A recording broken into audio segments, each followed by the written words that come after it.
হ্যাঁ বেশি মাসে পরে নেন, একবারে বেশি করে নেবেন, অল্প খরচ হয়ে যাবে না। হয়েছে তো 350। হ্যাঁ আরে বাবা এলে 200 টাকা বেশি আন্দাজ বলে বেশি নাই, ওটা বেশি দিচ্ছে নাই।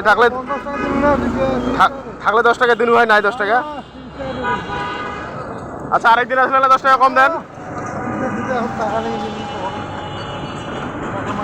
নাই তো মোর কাছে 10 টাকা নাই, থাকলে দিন হয়, আসলে দিলে হয়। আরেকদিন আসলে তোরা 10 টাকা মোর কাছে কম দেন, মুই মানি বেলা যাও। 30 টাকা দেবে আরে, এরপরে কমে কিনবো, কমে দেবো। বর্তমান কিনা এগুলো আগের কিনা তো একটু বেশি কিনা।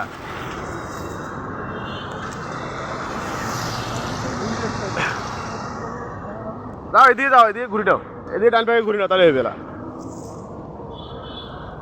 অবশেষে চাচার কাছে 2টা বান্ডিল বেচলাম 350 টাকায়। চাচা কম দিতে চাচ্ছে, হয়তো আর এক সময় আসলে 10-20 টাকা কমে দেওয়া লাগবে।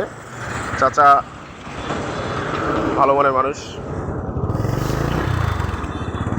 ডান প্যাকে মনে হয় না বেশি গেছে, আর কাজ করে নেন বামাকে, বামে এনা কাজ করে নাও, না হাত দিয়ে চাপি দাও।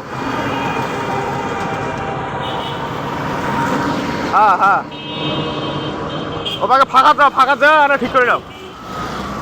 চাচার এক সাইড হালি গেছে। চাচা বয়স্ক লোক, দেখেন মোটর সাইকেলে কতগুলো মাল নিয়ে যাচ্ছে রিক্সা ভাড়া বাঁচার জন্য। উনি অনেক টাকা বাঁচার জন্য এই মোটর সাইকেলে এইভাবে যাচ্ছে। ভিডিওটা কেমন হয়েছে অবশ্যই কমেন্টে জানাবেন।